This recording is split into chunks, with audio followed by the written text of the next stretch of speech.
We are going to be having a lot of finals here. We won't have all of the finals here. And junior male minus 48 kilogram. Derek Kwok in blue and Matsui in red from Japan. Derek Kwok has just aged up into the junior category. He won our cadet nationals last year in 2014, but now he's turned 15. So now it's time for him to move up to the bigger boys. Kwok is the #1 seed in this competition, so even though he's with the bigger boys. Matsui, this is a semi-final. Ryuta Matsui of Japan. And that's one of the good things, although this is an age group category, we are seeing quite a few fighters from abroad. I've seen Danes, Swedes. Yes. You know, Puerto Rico obviously is a little bit more local, but Japan certainly isn't local. No, and it's good. It's good to see other countries are investing in their youth, and so they bring them. You know, you come all this way, you might as well allow them. Even though there are no world ranking points, there still is the invaluable experience that they gain by competing at a competition of the highest level. And there are a few athletes here who actually competed yesterday in the G2 event, who are obviously very young and just getting through, and you know, have come for this event. And you see that a lot with the girls. Usually, there are a lot more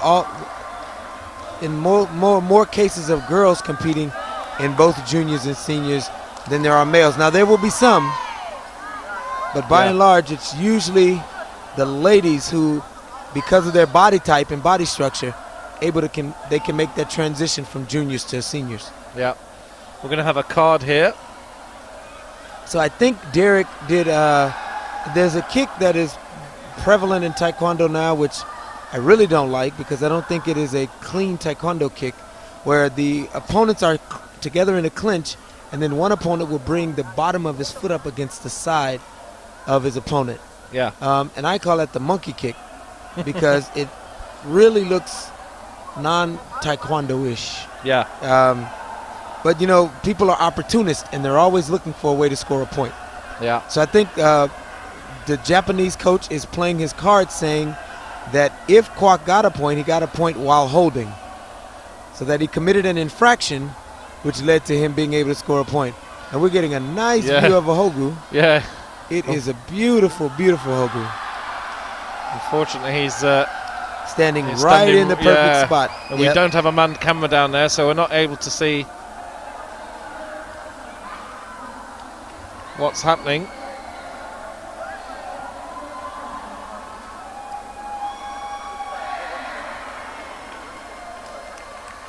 This is the final day of action here from Orlando, Florida. Right. Everybody's on planes back home from early morning. And I think we've all had a really good time. Oh, it's been an absolute blast. That one's been rejected. So we're back to 2-1 to Matsui. We're still just halfway through this bout, though. So there's no panic stations yet for the young American. These are all 15 to 17-year-old age groups, correct. aren't they? That's throughout correct. the whole event, the whole day. Just lots of different weight categories. Right, we have 10 male and 10 female categories. Yeah. And it does make for would be a long day, but there aren't that many competitors. That's how we're already up to finals in a lot of rings. Oh, Matsui got a point for the punch. Yeah. Yes, we're not going to be able to cover all the finals. We are in the hands of the organisers here as to what they put onto the main court. We have made our requests, but we're powerless. And that's largely due to the fact that it's the last day. And so we don't want to drag this out any longer. And then we're starting to lose referees and court members of the tournament committee who have to leave today. Yeah. So we want to, finish the day as early as we can.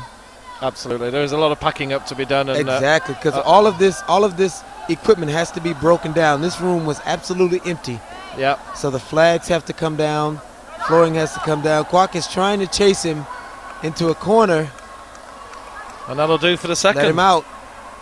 So he's down 3-1.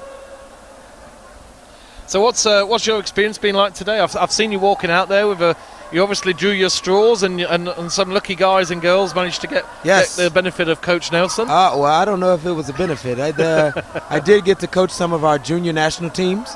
I am working with the youth program with USA Taekwondo. So I coached 2 of our athletes, 2 of our up-and-coming future stars. We were unsuccessful in one, and we got a bronze medal, won a few matches with the other. Right. So, of the 2, we got, as long as we got some medals. Yeah. As a national team, we want our athletes to come here and get the experience. And if in getting the experience they can get a medal as well, then it's a win for everybody. Yeah. But I reminded one of the athletes that the U.S. Open isn't the goal. Oh, that's a head kick. Beautiful spinning kick to the face. And Quack, who's done relatively little in the first 2 periods, has suddenly opened up. Now, Derek Kwok is a 3rd-round fighter. So I actually had my cadet athlete fight him in the finals last year. Yeah. And we were winning the first 2 rounds, and a different Derek Kwok came out in the 3rd round. Right. And took the fight to another level. So he doesn't mind waiting, much like we've seen the last couple of evenings. Yeah. The 3rd round is usually the deciding round. Yeah. It's the money round. Yeah, if you fight well in the 3rd, you're usually going to win the tie. There's a cracking bout happening over Right, court it doesn't 2. matter if you lost the first 2. If you win the 3rd one by a big enough margin. Yeah. And it looks so now we're at under a minute, and Kwok has a 2-point lead. Yeah, looks like Quack has stored a little bit of energy there in those legs, and he certainly shocked his opponent. And of course, this Japanese opponent wouldn't know that this is a guy who likes to come out in the 3rd. Right, because he's never seen him before. Yeah. And this is his first foray into the junior competitive ranks. Yeah. So the black book on some of these kids is like 1 page. and that 1 page says, give your best. Yeah. Because ultimately, that's all that's going to matter. Matsui gets one back there. Matsui got a roundhouse kick in under the cup kick. And now, how do you manage these last 15 seconds? Are you too defensive? Does the punch work? It and does. He got the punch. Whoa. That's the 2nd punch he scored in this match. Japanese are loving this. There's a big Japanese crowd to the right. Oh, and we're going to have a golden point. We're going to the golden point. Fantastic. This is a great fight.